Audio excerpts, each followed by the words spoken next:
Of course, Tuscany and Umbria are famous for their wine, and as you travel around, you'll find lots of vineyards that welcome tourists. When you're going wine sightseeing in Tuscany, and you know the famous Brunello di Montalcino and so on, there's all sorts of elegant and rich and welcoming vintners, but you have to have a reservation. It's just really important. It's very easy. They'll get off their tractor and show you around, but they just don't want to be surprised.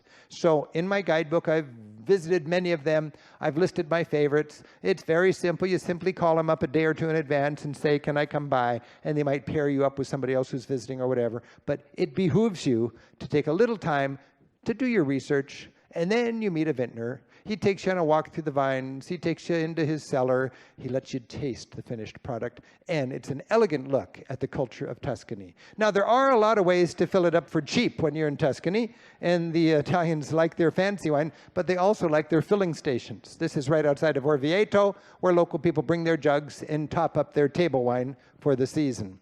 I like to spend a lot of money for a glass of wine when I'm in Tuscany. In fact, I like to try the different wines, and rather than buy a whole bottle, I would spend a little more just for samples and be able to understand the best that they can do.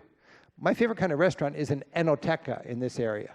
Not a fancy restaurant, but an enoteca that opens up fine bottles of wine and serves them by the glass and matches them with beautiful local produce. That's really the goal, is to pair it well. I'm not sophisticated enough to understand all this pairing, but I am sophisticated enough to recognize it when I taste it. And when you hit the jackpot, it really is out of this world. Strive for that in your travels.